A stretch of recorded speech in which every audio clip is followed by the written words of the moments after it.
구독하셨나요?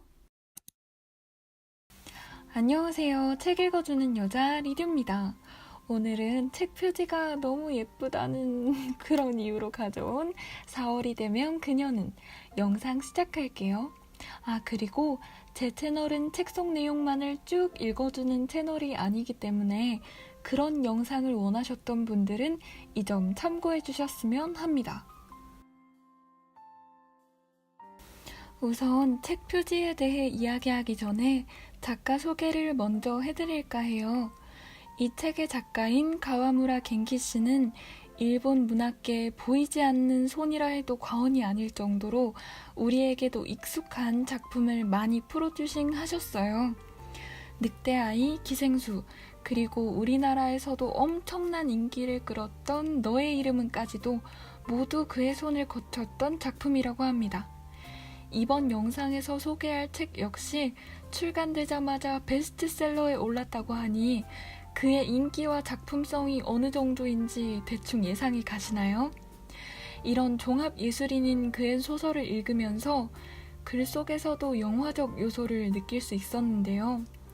다양하고 자세한 시각적 묘사와 같이 글만으로도 오감을 자극하는 필력이 대단한 작가라고 감히 평가해봅니다. 이제 책 표지 이야기로 넘어가서 여러분은 볼리비아의 우유니 소금 사막을 알고 계신가요? 아마 한 번쯤은 사진으로 접하신 분들도 있을 거예요. 세계 최대의 거울이라고 불리는 이 소금 사막에 가보는 것이 제 인생의 목표 중 하나인데요. 이 책의 표지가 소금 사막에 남녀가 마주보고 서 있는 그림이었어요. 그런데 제가 찾아보니까 일본에서 출간된 원작의 표지는 남자로 추정되는 사람이 홀로 소금 사막을 걷고 있는 장면이더라고요. 책을 다 읽기 전에는 왜 한국에서 출판된 책은 두 사람이 마주보고 서 있을까? 왜 원작과 다를까? 하고 의문을 가졌었는데 책을 다 읽고 나니 두 표지가 책 속의 주인공의 위기와 그 결말을 나타낸 것이었구나 하고 이해할 수 있었어요. 어떤 표지가 위기인지 결말인지 궁금하신 분들은 직접 책을 읽어보셨으면 합니다. 이 책의 목차를 보면 4월부터 그 다음 해 3월까지 1년을 월 단위로 끊어서 나열해뒀어요. 이것에 대한 이유는 책의 제목에서 알 수 있는데요. 4월이 되면 그녀는 을 영어로 번역하면 April Come She Will, 바로 70년대 전설적인 포크록 듀오 사이먼 앤 가펑클의 노래 제목입니다. 저는 이 노래를 이번 책을 통해서 처음 접했어요. 2분 남짓인 짧은 노래인데 잔잔하고 요즘 같은 햇살에 그늘에 앉아서 듣기 좋은 노래니까 여러분도 꼭 들어보셨으면 합니다. 이제 책의 줄거리를 이야기해볼까요? 이 책은 연애소설이지만 연애가 사라진 세계에서 사랑을 찾으려 발버둥치는 남녀의 이야기라고 작가가 표현했을 만큼 현실적이고 약간은 건조합니다. 남자 주인공인 후지시로가 고등학교 때 사진 동아리에서 만나 사귀게 되었던 옛 여자친구 하루, 그리고 같은 대학병원에서 만나 현재 결혼을 준비하고 있는 상대 야요이와의 관계에서 진정한 사랑의 의미를 찾아가는 이야기입니다. 결혼 준비를 하던 후지시로와 야요이 사이에 어느 날 작은 바람이 불어오는데 그것이 바로 옛 여자친구였던 하루의 편지 한 통이었죠. 그 편지로 인해 후지시로와 야요이가 겪게 되는 보이지 않는 조용한 마음의 요동을 이 책은 담아내고 있습니다. 책을 펼치면 차례 다음으로 가장 먼저 보이는 페이지가 하루가 보내온 첫 번째 편지인데요. 그 편지의 내용이 마음에 들어서 여러분과 함께 읽으려고 가져왔습니다. 그는 이 세상에서 나와 그를 연결하고 있는 것을 하나라도 더 많이 확인하려는 듯이 사랑하는 것들에 관해 계속 얘기했죠. 만난 지 사흘이 지난 후 그가 나를 호수로 데려갔어요.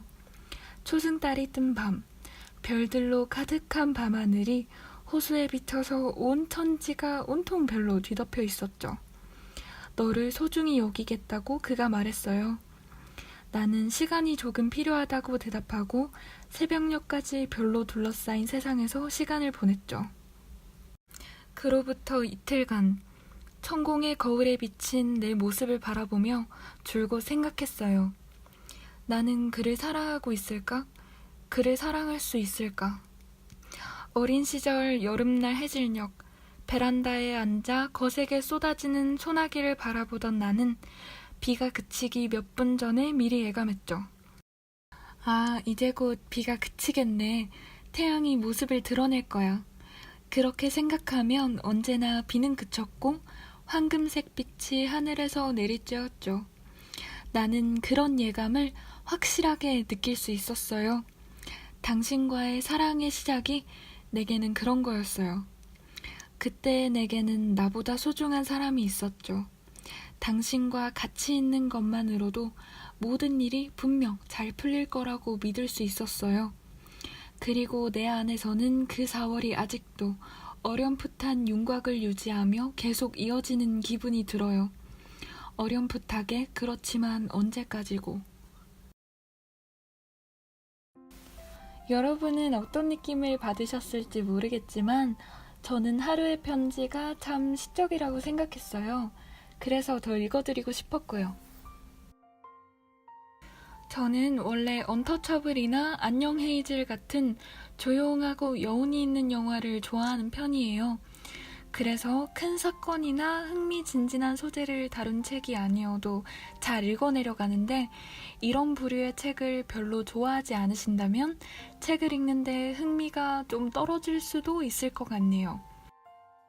그리고 서론에 말씀드렸듯이 작가의 표현력이 너무 뛰어난 나머지 조금은 적나라한 표현들이 나오니 나이가 많이 어린 분들이 읽기에는 조금 부적절하다고 생각하실 수 있을 것 같아요.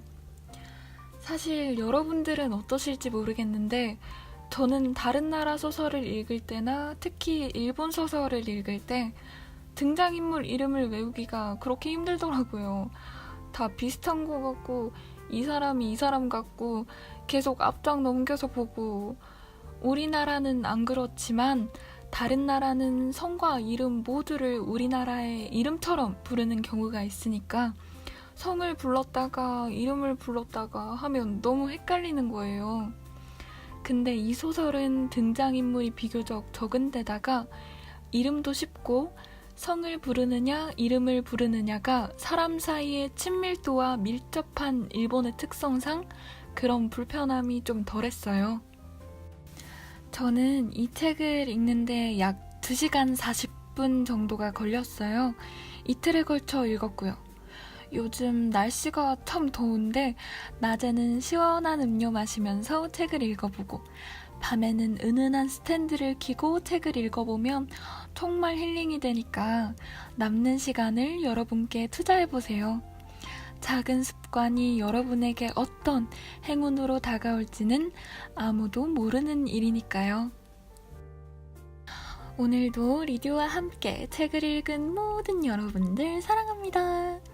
제 채널에 업로드되어 있지 않은 책들 중 리디오와 함께 읽어보고 싶은 책들을 댓글로 남겨주시면 책을 고르는 데 큰 도움이 될 것 같아요. 또 개선이 필요한 사항들이나 여러분의 좋은 의견들은 언제나 환영이에요. 마지막으로 가시기 전에 구독과 좋아요 한 번씩 부탁드릴게요. 그럼 다음 영상에서 만나요. 안녕!